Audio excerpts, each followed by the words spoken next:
Gak lama sosok itu balik lagi dan berjalan mundur sambil ngadep ke depan. Matanya itu ngelirik ke arah Rama. Rama jelasin kalau bentukannya itu putih semua. Kepalanya oval tanpa leher, berambut panjang tapi tipis, terus bibirnya merah kayak sobek sampai telinga.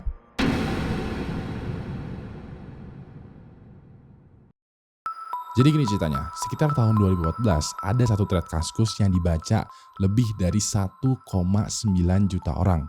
Thread ini berisi tentang pengalaman nyata seseorang selama mengalami hidup di asrama pas lagi pendidikan.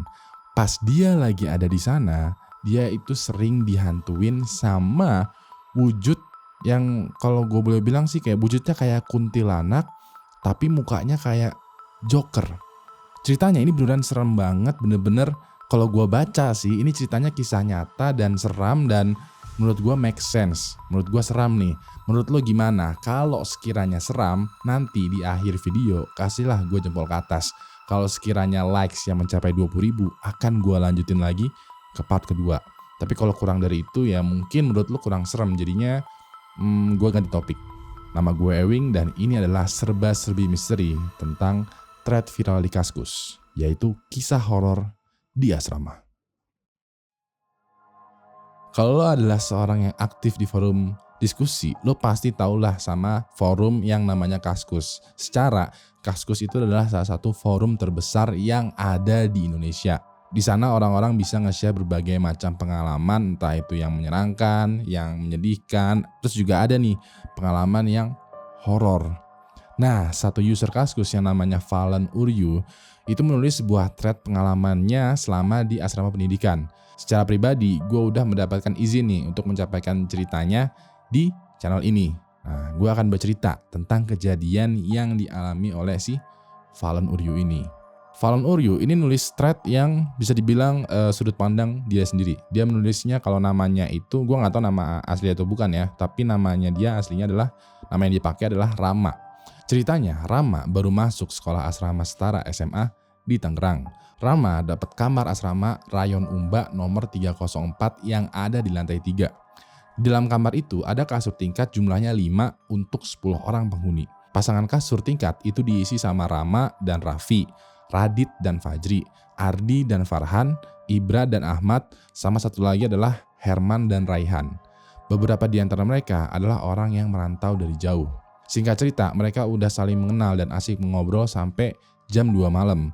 Nggak berapa lama, mereka mutusin buat tidur karena besoknya ada acara penyambutan siswa baru. Rama tiba-tiba kebangun di jam setengah 4 dan ngeliat Radit lagi duduk di kasurnya dengan tatapan kosong dan tubuhnya berkeringat dingin. Rama tidur lagi tuh.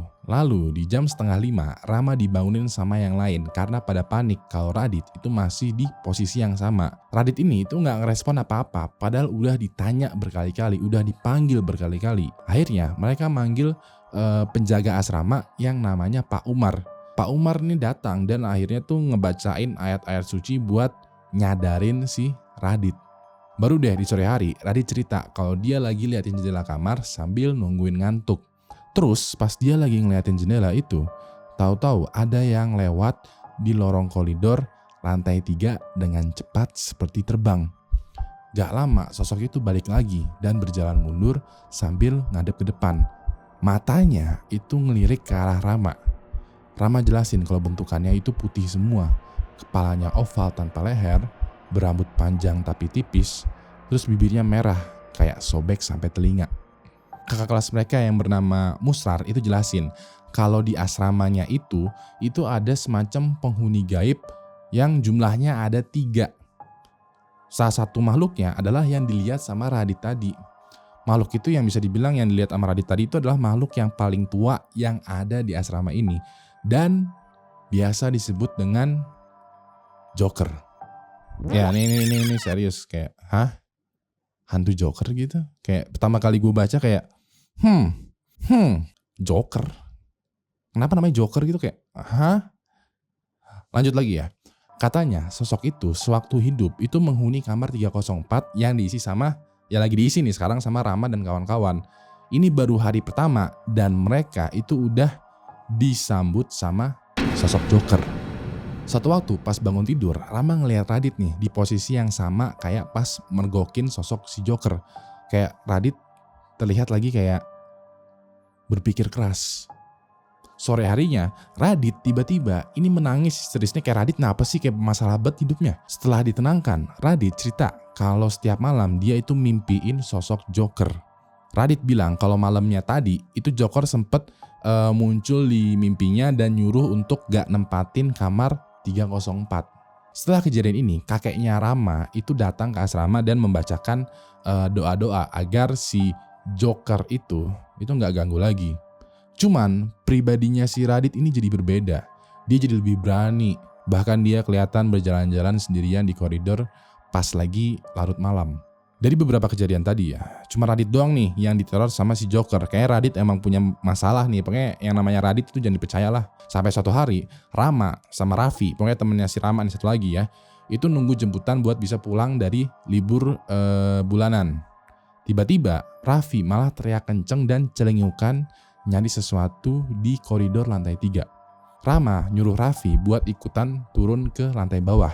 Tapi sebelum turun tangga, Raffi malah lari duluan. Rama melirik ke arah ujung koridor dan ternyata sosok Joker ada di sana. Dia tersenyum, menyeringai ke arah Rama diiringi suara aneh. Rama terus lari ke lantai bawah nyusulin Raffi. Pas Rama lagi lihat ke lantai 3, sosok Joker itu masih ada di sana, tersenyum ke arahnya. Sejak saat itu ya, penghuni kamar 302 dan 306 itu diganggu sama sosok Joker.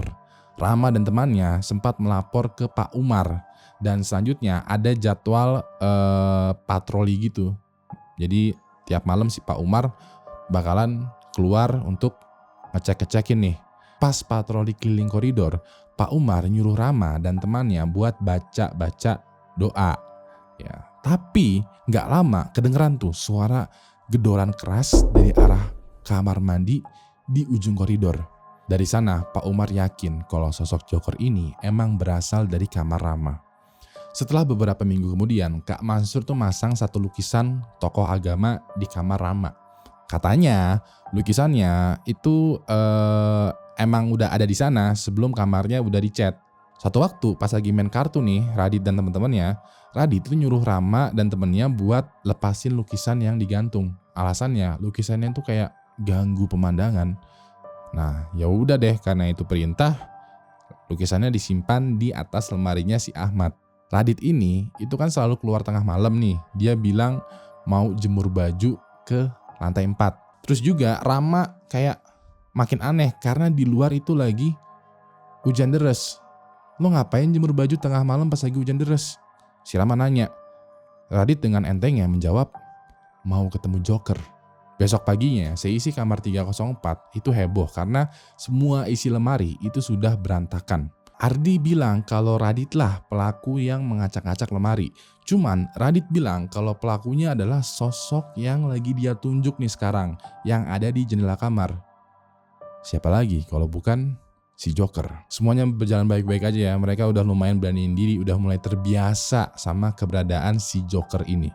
Sampai satu hari Rama sama Radit lagi patroli nih piket malam. Mereka tinggal buangin sampah ke tempat pembuangan dekat ke lantai dasar di asrama. Tanpa sengaja Rama ngelihat satu sosok hitam duduk di ujung bangunan lantai 3. Makin dilihat, kaki sosok hitam itu makin lama makin panjang. Rama tanya ke Radit, sosok yang dilihatnya ini Joker atau bukan? Radit jawab, bukan. Dia bilang Joker mah adanya di lantai 2 sambil nunjuk ke arah lantai 2 tuh. Mulai dari sini Rama ngeh ada sosok lain penghuni asrama yang mulai menunjukkan diri. Menjelang akhir tahun ajaran, Radit izin pulang kampung ke Sulawesi karena sakit. Penghuni kamar 304 itu cuma tersisa si Rama, Ibra, Farhan sama Ardi ya. Kak Masrur akhirnya cerita tentang asal-usul Joker ke mereka. Katanya di tahun 80-an atau 90-an ada murid yang main Smackdown. Nah, korbannya itu di Smackdown sampai kepalanya bocor terus juga bibirnya sobek.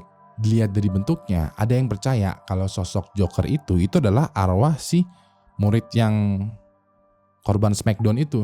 Korbannya itu adalah penghuni di 304, sedangkan pelakunya itu penghuni di 306. Rama dan teman-temannya akan pindah ke rayon asrama Balat karena udah mau naik ke kelas 2. Di hari pindahan itu masih ada kejadian aneh yang mereka alamin. Malamnya mereka berempat itu nggak bisa tidur sampai jam 1 malam. Karena gerah, Ibra ngebuka sedikit pintu kamar mereka. Tiba-tiba hembusan angin kencang masuk ke kamar dari celah pintu yang kebuka sendiri. Anginnya tuh berasa hangat, cenderung panas. Terus juga kecium aroma bawang. Walaupun udah ngeh sama hal ini, mereka yakinin diri buat istirahat tidur. Pas Rama baru mau nutup mata, dia mendengar ada suara besi digesek. Cuman pas dia mau buka mata, suaranya tiba-tiba berhenti. Rama lanjut nutup mata lagi. Tiba-tiba muncul ada bayangan wajah Joker. Tapi pas buka mata, dia gak ngeliat apa-apa. Dia kembali lagi nutup mata, bayangan Joker itu muncul lagi. Karena gak kuat kalau mesti tidur, Rama akhirnya tetap bangun. Terus dia juga ngebangunin Farhan dan taunya si Farhan itu juga mengalami hal yang sama. Seketika Ibra, Farhan, dan Ardi itu teriak barengan dan pergi keluar kamar, disusul sama Rama. Mereka panik dan lari ke kamar kepala penanggung jawab. Si ketuanya ini, ketua atau penanggung jawabnya itu kebangun dan nanya kayak, "Kenapa lu rame-rame berempat kesini?" Pas baru mau jelasin, semua murid penghuni kamar 302 dan 306 itu keburu teriak dan lari keluar kamar. Setelah tenang, baru deh mereka menjelaskan apa yang sebenarnya terjadi. Nah, semua murid itu ternyata mengalami kejadian hal yang sama. Mereka ngedengar suara gesekan besi dan ngelihat bayangan Joker pas nutup mata. Bahkan pas lagi ngedip sekalipun. Semua murid akhirnya tidur di kamar si kepala asrama nih. Gak lama, beberapa orang termasuk Rama itu ngeh ada satu sosok pria duduk di atas asrama. Sosoknya ini berkaki panjang sampai lantai bawah dan lagi ngetawain mereka. Kisah horor yang dialami Rama itu gak berhenti di sini. Masih ada sosok lain yang nunggu buat gangguin dia setelahnya. So, itu tadi adalah kisah asrama berhantu yang ada di Tangerang. Jangan lupa like, tweet, share, dan subscribe channel Lewing HD karena akan ada banyak banget video horor di channel Lewing HD ya. Besok akan ada Buat Gue Takut. Itu penasaran kan? Nah, langsung aja lihat ini trailernya. Dan di sebelah kamarnya itu ada kamar kayak kamar ketua pesantren itulah pada saat itu. Selamat. Taruh lu. Itu ada kamar pesantrennya. Gue merinding bang, demi Allah. Jangan lupa like, tweet, share, dan subscribe channel Lewing HD karena akan ada banyak banget video horor untuk bulan Agustus ini. Maka dari itu, subscribe dan nyalain notifikasinya. Terakhir, nama gue Ewing dan sampai jumpa lagi di Serba Serbi Misteri selanjutnya. Good night.